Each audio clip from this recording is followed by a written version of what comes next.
जब भी रिएक्ट के पेज में कोई चेंजेस होता है, कोई स्टेट चेंज होता है या कोई एलिमेंट चेंज होता है, तब रिएक्ट पूरे के पूरे पेज को रेंडर नहीं करती है, बल्कि केवल उतने ही पार्ट को रेंडर करती है जिसमें एक्चुअली चेंजेस हुए होते हैं।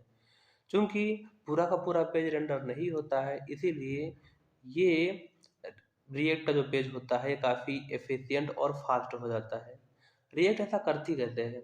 रिएक्ट इसके लिए वर्चुअल डॉम का कॉन्सेप्ट यूज़ करती है और इसमें इस चीज़ों को कंप्यूट करने के लिए, मतलब जो चेंज हुआ है, क्या चेंज हुआ है, कैसे चेंज हुआ है, इसको कंप्यूट करने के लिए एक डिफिंग एल्गोरिथम का यूज़ करती है।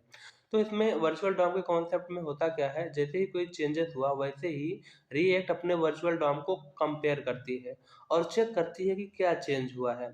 ठीक है, जैसे ही उसको चेंजेस के बारे में पता चल जाता है, वैसे ही वो उस पर्टिकुलर एरिया को अपडेट कर देती है और उस पर्टिकुलर कंपोनेंट को जिसमें ये चेंज हुआ है उसको री-रेंडर कर देती है। अगर उसका कोई चिल्ड्रन होता है तो उसको भी री-रेंडर कर दिया जाता है।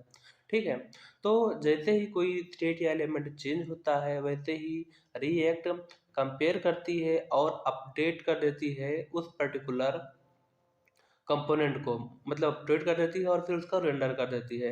इसके लिए वो डिफिंग एल्गोरिथम का यूज़ करती है। डिफिंग मतलब क्या होता है, पुराने वर्चुअल डॉम और नए वर्चुअल डॉम में क्या चेंजेस हुए हैं, क्या परिवर्तन आया है, उसको कंप्यूट करने के लिए जो एल्गोरिथम लिखी गई है वही डिफिंग एल्गोरिथम है।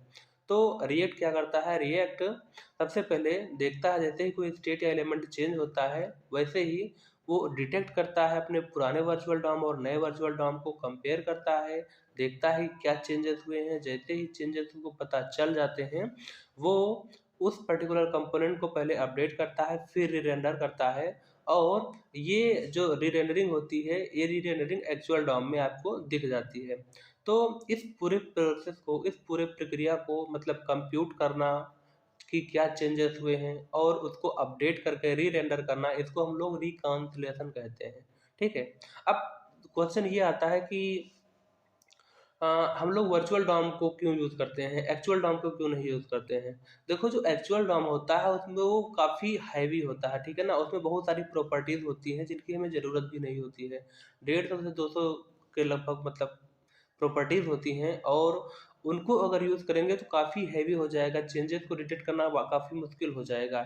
इसीलिए रिएक्ट वर्चुअल डॉम को कॉन्सेप्ट यूज़ करता है और वर्चुअल डॉम में बहुत लिमिटेड प्रॉपर्टीज़ होती हैं और चेंजेस को डिटेक्ट करना काफ़ी आसान होता है। तो इस तरीके से रिएक्ट काफ़ी एफिशिएंट और फास्ट हो जाती है।